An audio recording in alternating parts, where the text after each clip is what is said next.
Hindi lang Pilipinas ang ginulantang sa nangyari sa FIBA Asia Cup.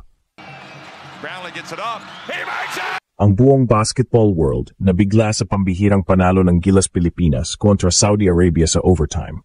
That is why you foul! At sa gitna ng matinding come-from-behind win, may isang player na tila nabinyagan sa Magic, si AJ Edu. Si Brownlee, na kilala sa kanyang epic endgame feats, ay muling nagpakita ng kanyang galing sa pamamagahala ng 6 sa huling 8 points, kabilang na ang isang 3-pointer para itabla ang laro. Takes it!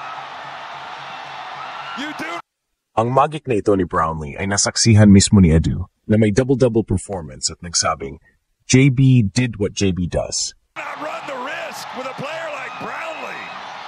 That was fun to witness. I have never been part of that. At hindi lang si Brownlee ang nagpakita ng husay. Si Edu mismo ay nag-ambag ng 17 points at 12 rebounds at naghulog ng crucial 3-pointer sa overtime na nagpako sa kabaong ng Saudi. Pass, Dwight Ramos goes in with the left hand. Ito ay isang testamento na ang panalong ito ay bunga ng puso ng buong Gilas na hindi bumigay hanggang sa huli. Gulantang ang mundo. Wow, that looks Mismong ang mga fans ng Saudi Arabia na kanina lang ay nagbubunyi ay natahimik matapos masaksihan ang isang pambihirang comeback na magiging bahagi ng kasaysayan ng Gilas Pilipinas. shooting it last game. He's left wide open. Ang laban kontra host nation ay isang roller coaster ng emosyon na tila malapit ng matapos para sa Gilas. Habang papalapit ang huling 2 minuto ng regulation, nasa alanganin ang ating pambansang koponan. How about that? Outdoor.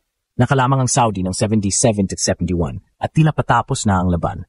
Ang tensyon ay ramdam na ramdam at ang bawat Pilipino saan man sa mundo ay tila nakahawak sa dibdib. Ngunit sa pinakamadilim na sandali ng laro, lumabas ang liwanag at ang pambihirang galing ng isang manlalaro, si Justin Brownlee. Brownlee gets it up. He makes it! Tulad ng isang superhero, si Brownlee ang nagpakawala ng 6 na sunod-sunod na puntos sa huling 2 minuto na nagbigay sa Gilas ng pagkakataong lumaban. Ang bawat tira niya ay parang tumutumbok sa puso ng mga fans at nag-aapoy sa mga bench ng Gilas. Break. Crazy shot. Ang kanyang mga tira ay hindi lang nagbigay ng puntos. Ito ay nagbigay ng panibagong buhay sa kampanya ng Gilas. Ang pinakamatinding sandali ng laro ay dumating sa huling mga segundo ng regulation. Dahil sa galing ni Brownlee, nasa kanya ang bola. Tulad ng isang batikang magician, nagpakawala siya ng isang 3-pointer na nagpatabla sa laro sa huling segundo ng regulation. And Brownlee!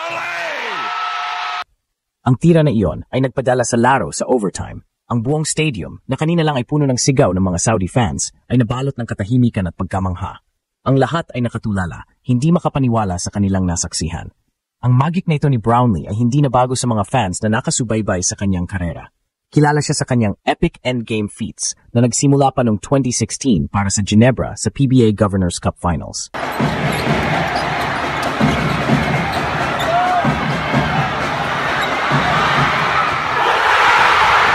Ngunit, ang magic na ito ay ngayon lang nasaksihan ng ilang teammates niya sa Gilas. Si AJ Edu, na isa sa mga pambihirang players ng Gilas, ay nag-share ng kanyang saloobin. JB did what JB does, sabi ni Edu. That was fun to witness. I have never been part of that. So to see that was awesome. I'm just so happy and also thank you to the Lord. Ang mga salitang ito ni Edu ay nagpapatunay na ang pagganap ni Brownlee ay hindi lang nagpapanalo ng laro. Ito ay nagbibigay inspirasyon at nagpapasiklab sa puso ng bawat manlalaro ng Gilas. Habang si Justin Brownlee ang nagbigay ng magic, hindi natin dapat kalimutan ang isa pang player na naging instrumental sa panalong ito, si AJ Edu. Kung si Brownlee ang nag-apoy sa huling minuto ng regulation, si Edu naman ang nagselyo ng panalo sa overtime. Ipinakita ni Edu ang kanyang galing sa court sa pamamagitan ng isang double-double performance na nagtala ng 17 points at 12 rebounds, kasama pa ang 4 assists at isang block. Ang bawat tira niya, ang bawat rebound niya, at ang bawat block niya ay nagpapakita ng kanyang pagiging all-around player. Si Edu ay hindi lang basta-bastang manlalaro. Siya ay isang pillar ng Gilas team na laging handang lumaban para sa team. Sa overtime, habang ang momentum ay nasa Gilas na, pinatunayan ni Edu na ang panalong ito ay hindi lang nakasalalay sa isang tao. Sa huling 52 segundo ng extra time, pumasok sa open sa si Edu mula sa isang ball screen at humulog ng isang 3-pointer na tuluyang nagpako sa kabaong ng Saudi Arabia na nagbigay ng 93-84 Gilas lead. Ang tira na iyon ay hindi lang nagbigay ng puntos. Ito ay nagbigay ng panibagong pag-asa sa buong team at nagpakita na ang Gilas ay may iba pang players na handang mag-step up sa clutch moments. Ayon kay Edu, Ang panalo na ito ay resulta ng isang team effort at ang pagpapakita ng kanilang puso. I really have no words. It was just unbelievable, sabi ni Edu, na nagpahiwatig ng kanyang pagkamangha sa naging resulta ng laro. First of all, the atmosphere was amazing. Their Saudi fans were amazing. But of course, our fans always give us that energy. We talked about just not giving up, and it seemed dead and over, but we had to keep fighting. Ang mga salitang ito ni Edu ay nagpapakita na ang panalo ay bunga ng isang team na hindi sumuko, kahit na ang lahat ay tilalaban na sa kanila. Ipinakita ng Gilas na ang tunay na lakas ay nasa pagkakaisa at sa pusong handang lumaban hanggang sa dulo. Si Edu, kasama si Brownlee, ay nagpakita na ang Gilas ay may bagong galing at lakas at handa na silang harapin ang mga susunod na hamon. Ang panalo ng Gilas Pilipinas kontra Saudi Arabia ay hindi lamang isang laro. Ito ay isang testamento sa kanilang pagiging isang team na may puso at disiplina. Sa kabila ng matinding atmosphere at pressure mula sa host team, nanatili silang focused at nagpatuloy sa kanilang laban. Ang kanilang panalo ay nagsisilbing inspirasyon sa lahat ng mga Pilipinong nagmamahal sa basketball.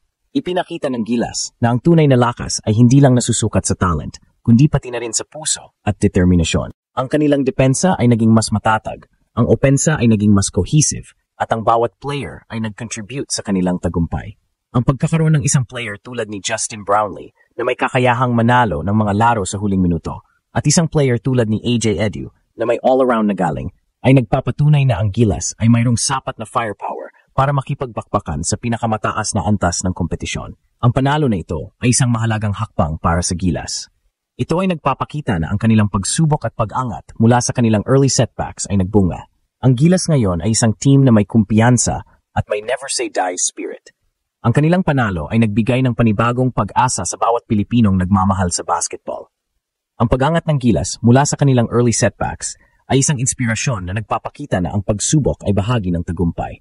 Ipinakita ng Gilas na ang tunay na lakas ay hindi lang nasusukat sa talent, kundi pati na rin sa puso at determinasyon. Ang kanilang depensa ay naging mas matatag, ang opensa ay naging mas cohesive, at ang bawat player ay nag-contribute sa kanilang tagumpay. Ang pagpasok ni AJ Edu at ng iba pang players sa overtime ay nagpapakita na ang panalo ay resulta ng isang team effort at hindi lang nakasalalay sa isang manlalaro. Ang panalong ito ay nagbigay ng bagong pag-asa sa bawat Pilipino at ang buong bansa ay naghihintay na sa susunod na laban ng Gilas. Sa huli, ang pambihirang panalo ng Gilas Pilipinas kontra Saudi Arabia ay hindi lang basta isang laro. Ito ay isang testamento sa puso at determinasyon ng buong koponan. Ang magic ni Justin Brownlee na nasaksihan mismo ni AJ Edu ay nagbigay ng panibagong buhay sa Gilas na nagbigay ng pag-asa sa bawat Pilipino. Ang kanyang clutch three-pointer ay nagpatunay na ang pangarap ay buhay pa at ang kanyang galing ay nagdala sa Gilas sa tagumpay. Ngunit ang panalong ito ay hindi lang nakasalalay sa isang manlalaro. Ipinakita ni Edu ang kanyang all-around na galing sa pamamagitan ng isang double-double performance na nagpatunay na ang Gilas ay may iba pang players na handang mag-step up sa clutch moments. Ang tagumpay na ito ay nagpapakita na ang Gilas ay nagbalik, mas malakas at mas matatag kaysa dati. Ang panalong ito ay isang mahalagang hakbang para sa Gilas na nagpapatunay na kaya nilang manalo sa mga pinakamahirap na sitwasyon. Ito ay isang paalala sa lahat na ang puso ng Gilas ay nananatiling matatag at ang kanilang determinasyon na manalo ay hindi matatawaran.